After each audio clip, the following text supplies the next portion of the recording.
ଜାତିସଂଘର ସ୍ଥାୟୀ ସଦସ୍ୟ ହେବାକୁ ଚାହେଁ ଭାରତ। ଏଥିପାଇଁ ଅନେକ ଦିନରୁ ଚଳାଇଛି ପ୍ରୟାସ।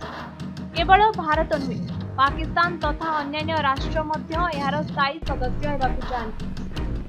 ତେବେ ଏନେଇ ବୈଦେଶିକ ମନ୍ତ୍ରୀ ଏସ୍ ଜୟଶଙ୍କର ଜାତିସଂଘର ଅଧ୍ୟକ୍ଷ ସାଜିଥିବା ଫିଲେମନ୍ ୟଙ୍ଗଙ୍କ ସହ ଆଲୋଚନା କରିଛନ୍ତି। ସମୟ ସହ ଭାରତ ଏକ ଶକ୍ତିଶାଳୀ ରାଷ୍ଟ୍ରରେ ପରିଣତ ହୋଇଛି। ବିଭିନ୍ନ ଦେଶ ସହ ଭାରତର ଭଲ ସମ୍ପର୍କ ରହିଛି। ତେବେ ଭାରତ ପାଖାପାଖି 10 ବର୍ଷ ହେବ ଜାତିସଂଘରେ ଅସ୍ଥାୟୀ ସଦସ୍ୟ ଭାବେ ନଜର ଆସୁଛି। ଜାତିସଂଘରେ ମୋଟ 15ଟି ଦେଶ ସଦସ୍ୟ ଭାବେ କାର୍ଯ୍ୟ କରୁଛନ୍ତି। 5ଟି ଦେଶ ଏଥିରେ ସ୍ଥାୟୀ ସଦସ୍ୟ ଭାବେ ପ୍ରଥମରୁ କାର୍ଯ୍ୟ କରିଆସୁଛନ୍ତି।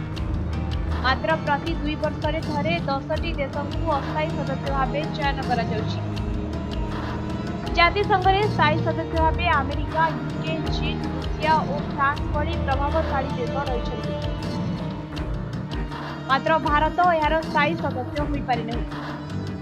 ଜାତିସଂଘର ସ୍ଥାୟୀ ସଦସ୍ୟତା ପାଇଁ ଅନେକ ରାଷ୍ଟ୍ର ନିଜ ପ୍ରୟାସ ଜାରି ରଖିଛନ୍ତି। ତେବେ ଏହାର ସ୍ଥାୟୀ ସଦସ୍ୟ ହେବା ଦ୍ୱାରା ଭାରତ ପାଖରେ ଭେଟୋ ପାୱାରର କ୍ଷମତା ଆସିଯିବ। ଏପରିକି ଏହା ଆମେରିକା ଭଳି ଶକ୍ତିଶାଳୀ ହୋଇପାରିବ। ପାକିସ୍ତାନ ତଥା ଅନ୍ୟାନ୍ୟ ଦେଶ ଭାରତ ଉପରେ ଆକ୍ରମଣ କରିବା ଆଗରୁ 10 ଥର ଚିନ୍ତା କରିବେ। ଏଣୁ ଏହାର ସଦସ୍ୟତା ପାଇଁ ଭାରତ ବାରମ୍ବାର ପ୍ରୟାସ କରିଆସୁଛି। ତେବେ ନିକଟରେ କ୍ୟାମରନ୍ ଦେଶର ପ୍ରଧାନମନ୍ତ୍ରୀ ଜାତିସଂଘର ଅଧ୍ୟକ୍ଷ ଭାବେ ଦାୟିତ୍ୱ ତୁଲାଉଛନ୍ତି। ତେଣୁ ଜାତିସଂଘର ଗୋଟିଏ ବର୍ଷ ପାଇଁ ସେ ସବୁଠାରୁ ଶକ୍ତିଶାଳୀ ନେତା ଅଟନ୍ତି।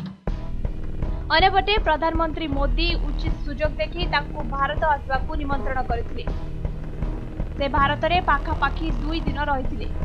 ଏହି ସମୟରେ ଫିଲେମନ୍ ୟଙ୍ଗଙ୍କ ସହ ବୈଦେଶିକ ମନ୍ତ୍ରୀ ଏସ୍ ଜୟଶଙ୍କର କିଛି ସମୟ ଆଲୋଚନା କରିଥିଲେ ଓ ଭାରତର ସ୍ଥାୟୀ ସଦସ୍ୟତା ପାଇଁ ଜାତିସଂଘରେ ବିଚାର କରିବା ପାଇଁ କହିଥିଲେ ବୈଦେଶିକ ମନ୍ତ୍ରୀ। ଭାରତ ସହ ତାଙ୍କର ଭଲ ସମ୍ପର୍କ ଥିବାରୁ ହୁଏତ ଚଳିତ ଥର ଭାରତକୁ ଏହାର ସ୍ଥାୟୀ ସଦସ୍ୟତା ମିଳିବା ନେଇ କିଛି ସୁଫଳ ମିଳିପାରେ ବୋଲି ଆଶା କରାଯାଉଛି।